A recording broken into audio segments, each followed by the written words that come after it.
Hey, this is Steve Guttenberg, and I am the audiophiliac. This guy here is Andy Singer. We met 40 years ago. Here we are 40 years later. We're both vastly, hugely successful in our chosen fields. Especially you, Steve. Especially 4 million me. followers. Wow. Views. Views. Oh, I Yes. thought it was followers. Well, 20. Okay. I wouldn't be I have here to if I take had it 4 back. million Right. What would followers. you- I wouldn't be here. Yeah, you'd be an influencer. I would be, Yeah, be major. Yeah. Anyway, Andy started Sound by Singer in 1978 in your mother's living room. I think did. that's like the coolest part of the beginning of the story. It is. It was really cool if you were me or my mother, but not so much if you were my father, No. who was constantly trying to kick us out. Eventually, the building kicked us out. Oh, well. And then I had to actually rent a space, Uh-huh. which is the scariest thing that I ever did in my life up to that point. Uh-huh. And, if I'd known anything about business, I never would have done that. Because Uh-huh. all the business books I've read since then say that I failed. So I've been failing for 40 years, Oh. making a lot of money at it. Oh, there you So, go. Yeah, there you go. It's okay. It worked out. It's worked out. But, I was thinking, when I was thinking about talking to you, is to talk about Peter Snell, because Yeah. he was one of the first lines you took, and we Yeah. both were huge fans. We each had Yeah. Snell A Yeah. improved. Yeah. And went on. It was a really great selling speaker, and it was, for the time, a very expensive speaker. $1,800, Yeah. $1,750 or $1,800, and if you think about the fact that the most expensive preamplifier at that time was a Mark Levinson ML1, which was $1,800. Uh-huh. The most expensive preamplifier now is well north of $100,000. Right. You can see that was an expensive speaker, And, it was yet, and sold yet lots of them. sold lots of them because it was very smart Right. and it was very good. Peter was, instead of trying to make believe that rooms didn't have walls, which virtually every other speaker manufacturer and designer did, he decided that I'm going to make a speaker that works within the context of the actual listening environment and is good a few inches from the rear wall. And it was brilliant. And you could get these speakers to sound pretty much the same way any room you put them in, Yeah. as long as you followed very simple rules of placement. Yeah. But what was most amazing to me was if you actually opened the speaker up and looked behind it, Yeah. it was made of very inexpensive materials. It Uh-huh. wasn't a speaker that used expensive parts. It used cheap parts, but he put them together in such a way that they sounded great. Right. It was the labor associated with creating that baffle and Right. other And aspects. the that made it- cabinets were beautiful. and the cabinets were absolutely stunning. That's something they did really, really well. Right. And then, there was that thing that he used to match. He said all the drivers are going to measure slightly different of all the tweeters. Mhm. So then I fine-tune each crossover to the specific tweeter mid-range woofer, Right. so that they all come out Right. very close to the original Right. prototype. The consistency was remarkably good. Yeah. And it was something that I think makes a lot of sense, and I don't think people do anymore. Putting the crossover right on the tweeter itself. So even if the tweeter didn't measure the same as another tweeter, by the time you went through the crossover, it measured absolutely. Each crossover was hand-tuned That's right. to each specific right. driver. That would be way too expensive to do today. But the thing is, he did it on the least expensive, on the K. I know. He did it on everything. He did it on everything. Because it was the right way to do it. I think that was his logic, right? He was a perfectionist in his own way. Right. He was, and he was very certain about what he was trying to achieve and how to achieve it. And most of the time he was right. The thing about audio designers 40 years ago is that there were kind of two variations. There were the ones that were actual engineers that came out of any of the large scientific laboratories or were in the Army. Right. And were perhaps not quite so innovative, but followed a very specific path. And then there were the guys like Peter Snell who were, autodidacts who taught themselves how to make things. And in most cases, they weren't very good. But the occasional person like Peter was an absolute savant. He was just brilliant at what he did, while at the same time being just remarkably naive for a 40-year-old guy. Uh-huh. For instance, one day I had lunch with Peter and his sales manager. His name was David Wickham. And we went to an Italian restaurant, which was very nice. And we had a nice filling meal, and he thought it was great. And I turned to him afterwards, and I said, Peter, they have the best cannolis here. And he looked at me straight in the face and said, what's a cannoli? Mm-hmm. That was a little bit strange if you think about it, because this was not a guy who was brought up in some hick town. Mm-hmm.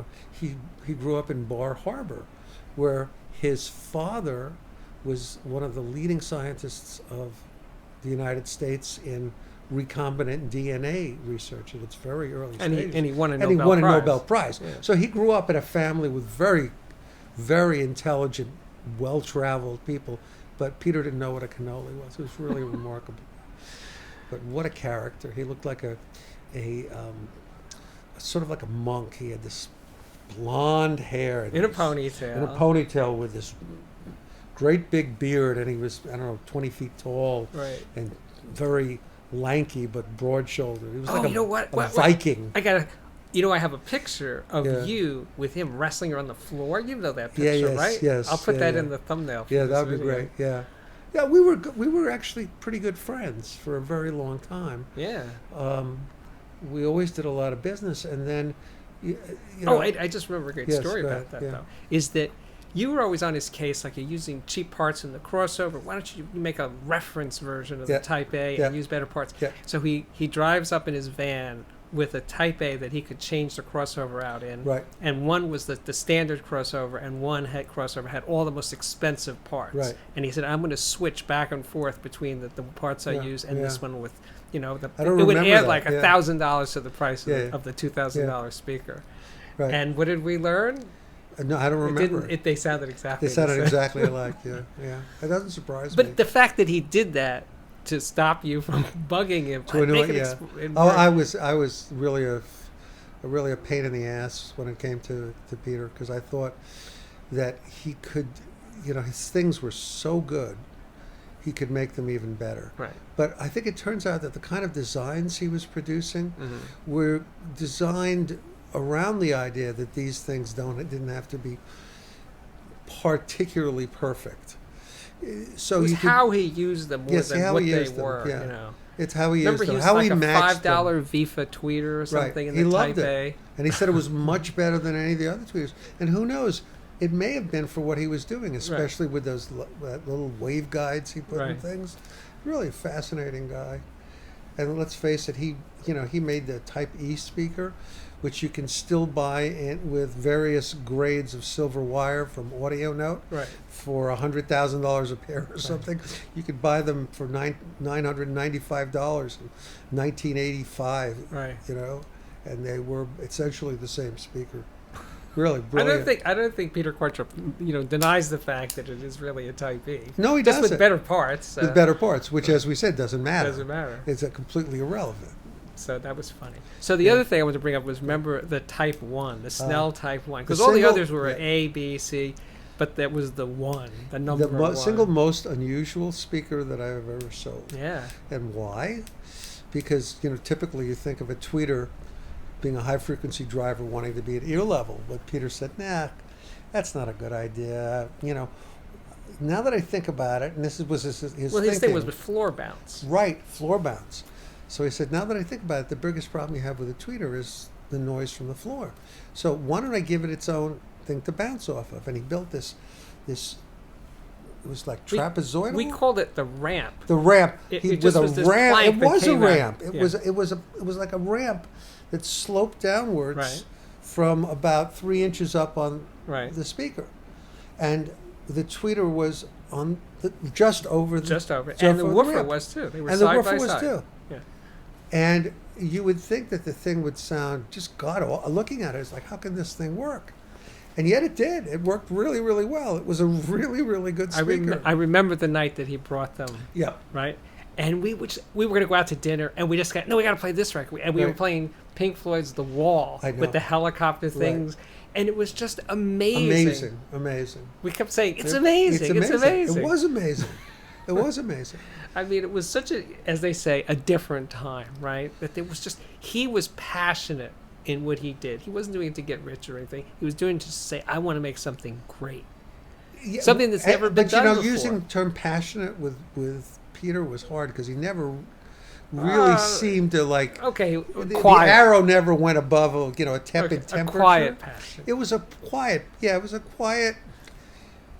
And there was a certain aspect with him of, I really know better than anybody else about this, so I wish people would leave me alone. Well, but in a very polite way. Uh-huh. And he was right. He Right. did know better than other people. Well, except that after we sold that first bunch of Type 1s, Yeah. the market dried up because everyone didn't like the plank. That's right. And That's his right. reaction to the market rejecting the Type 1 was the Type E. He said, Right. I'm going to give you the straightest, most conventional looking box speaker you can make. Right, which wasn't the idea in the first instance. We didn't say make the most conventional speaker to replace it. We said make a speaker which doesn't have a ramp sticking out 40 feet into the room where you trip over it, And he did. And that was one of the most successful entry-level speakers that I've ever known. I mean, I wish we had them today. They were terrific. They were terrific in every way. Yeah. And the boatloads of them used to come in and go out. They were terrific. And the amazing thing is, so that's, he died in 84. Right, and remember how he died. It was like he was sitting there at a conference at the factory with two other guys. He was talking with them, and he literally, as it was described to me by the sales manager I told you about, he literally looked up for inspiration and crumpled on the floor Oh, I didn't know that. and died instantaneously. Wow. Instantaneously. 38 years old. 38 years old.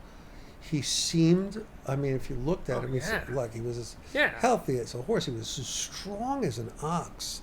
I mean, he was the kind of guy that you could see pitching hay in terms of his physicality. But I don't think he ever pitched any hay in his life. And that was, at least part of the thing about dying young is, especially when you die at your peak, you can never fail. And we You can stay say that forever about young. Peter. Yeah, you stay forever young. I think that's how we should end. Yeah. Forever young. Forever young. Thank you, Andy. This is Steve Guttenberg, the Audiophiliac with Andy Singer, and thanks for watching. See you next time. Bye.